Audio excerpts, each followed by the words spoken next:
Viewers, how are you? Today I have very new topic with you, factors and multiples.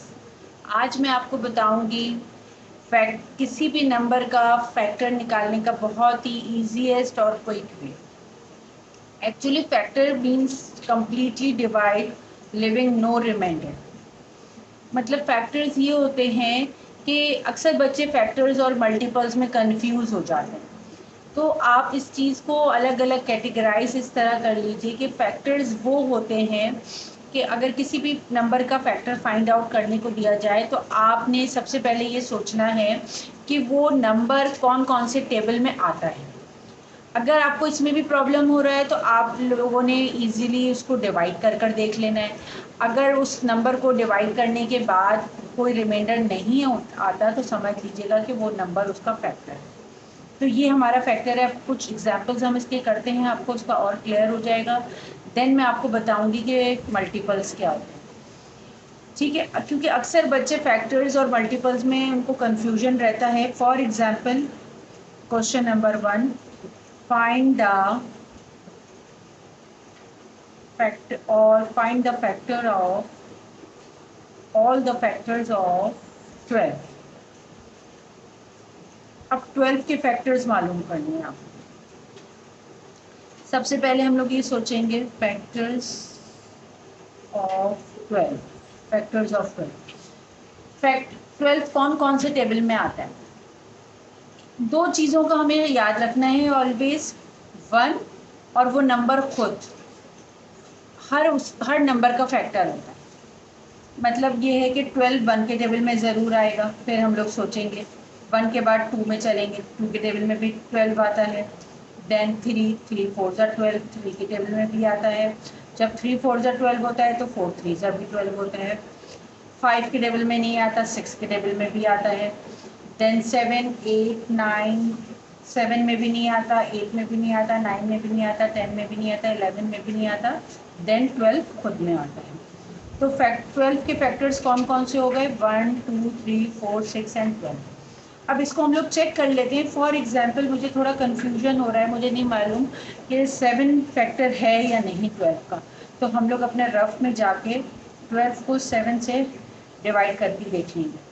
7 1 7, 7 2 14 होता है। 7 1 7, 12 minus 7, 12 minus 7 1 2 3 4 5 5 is remaining. तो it means that 7 हमारा factor नहीं हो सकता। अब मुझे श्योर नहीं है कि 4 जो है वो 12 का फैक्टर है या नहीं। मैं यहाँ पे 12 को 4 के टेबल से डिवाइड कर कर देखूँगी। 4 का टेबल पड़ा, 4 1 4, 4 2 8, 4 3 12। Yes, 4 3 Is there any remainder? No, it means that 4 is a factor of 12। ये हमारा एक और एग्जाम्पल हम लोग इसकी देख लेते हैं। फॉर एग्जाम्पल 20 का फैक्टर्स आपको फाइंड आउट करना है। Solution, factors of 20। अब 20 कौन कौन से टेबल में आता है। As I told you before कि 1 तो होता ही होता है। 1 तो ऑलवेज आएगा जिस भी नंबर का हम लोगों को फैक्टर करना है। इसके बाद 2 के टेबल में भी 20 आता है, 2 10 20। 3 के टेबल में 20 आता है या नहीं आता। For example I am confuse, तो मैं 20 को 3 के टेबल से डिवाइड करके देख लूँगी। 3 6 18 होता है और 3 7 21 होता है। 20 माइनस 18 2 रिमाइंडर आ गया। It means that 3 is not a factor of 20। 3 के बाद 4 4 5 20 होता है। जब 4 5 20 होता है तो 5 4 भी 20 होता है। 6 के टेबल में 18 आता है तो 20 नहीं आएगा, 7 में भी नहीं आएगा, 8 में भी नहीं आएगा, 9 में भी नहीं आएगा। देन 10 में आएगा, 10 2 20 और 20 इटसेल्फ खुद में आएगा। It means that what are the factors of 20? The factors of 20 are 1 2 4 5 10 and 20।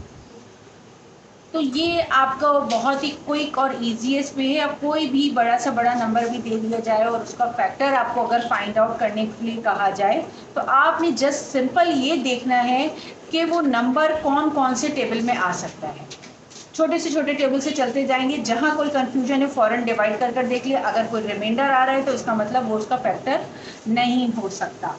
अब हम लोग मल्टीपल्स को देखते हैं। एक क्विक क्विक इसका हम लोग ले लेते हैं कि अब हम लोग क्विकली इसको देखते हैं कि what are multiples. Actually multiples और फैक्टर्स में डिफरेंस ही ये होता है, मैंने आपको वीडियो के स्टार्ट में भी बताया था कि बच्चे कंफ्यूज हो जाते हैं, फैक्टर्स और मल्टीपल्स को दोनों को मिक्स कर देते हैं।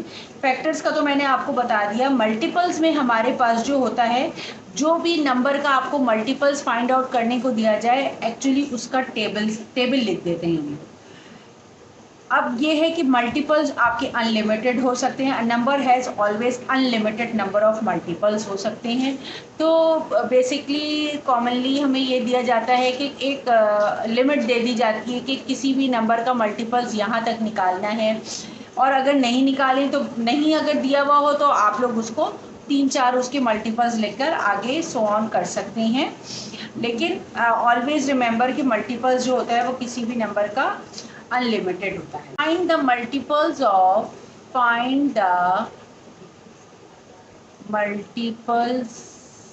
ऑफ 3 लेस देन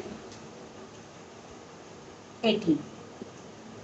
वरना अगर हम लोग ये लेस देन 18 लिखेंगे तो 3 का मल्टीपल्स तो अनलिमिटेड हो सकता है। सॉल्यूशन, मल्टीपल्स ऑफ 3 के मल्टीपल्स निकालने, मल्टीपल्स ऑफ 3। मैंने क्या बताया था आपको, मल्टीपल्स का मतलब क्या है कि आपको उस 3 का टेबल लिखना है। 3 1 3, 3 2 6, 3 3 9, 3 4 12, 3 5 15, और भी आगे आगे हो सकता है, लेकिन यहाँ आपकी क्वेश्चन में आपको बाउंड कर दिया है कि लेस देन 18। 3 5 15, 3 6 18, 3 7 21, आगे भी हो सकता है, लेकिन लेस देन 15 करना है तो बस आपको लेस देन 18 करना है तो आपको बस 15 तक ही लिखना होगा। ठीक है, तो ये मल्टीपल्स और फैक्टर्स का होपफुली कि आप लोगों ने डिफरेंस अंडरस्टैंड कर लिया होगा। फैक्टर्स में हम लोग ये क्विक रिव्यू ले लेते हैं। फैक्टर्स में हम लोगों ने क्या देखा कि वो नंबर जो है कंप्लीटली कौन कौन से टेबल में आएगा, और अगर आपको इससे नहीं पता चल रहा तो आप उसको डिवाइड कर कर देख लें। Living no reminder, it means that वो नंबर का फैक्टर है। जबकि मल्टीपल्स में बिल्कुल भी कंफ्यूज होने की ज़रूरत नहीं है। जहाँ भी आपको किसी नंबर का मल्टीपल्स मालूम करने को दिया जाए, आपने झट से उसके टेबल लिख लेना है। फॉर एग्जाम्पल, अगर मैं यहाँ पे आपको फाइंड द मल्टीपल्स ऑफ 9 लिखने के लिए दे दूँ, फाइंड द मल्टीपल्स ऑफ 9, और मैंने इसकी कोई लिमिट नहीं दी, तो आप इसका सॉल्यूशन कैसे करेंगे? मल्टीपल्स ऑफ 9 क्या होगा? 9 का टेबल लिख देंगे। 9 1 9, 9 2 18, 9 3 27, 9 4 36, 9 5 45, और आगे ये चलता जाएगा। मैंने शुरू में वीडियो में बताया था कि ये अनलिमिटेड होते हैं। तो होपफुली आप लोगों ने इसको जल्द अच्छे से अंडरस्टैंड कर लिया होगा। ये बहुत क्विक और ईजीएस्ट वे था फैक्टर्स फाइंड आउट करने का और मल्टीपल्स फाइंड आउट करने का। ओके, टेक केयर, अल्लाह हाफिज़।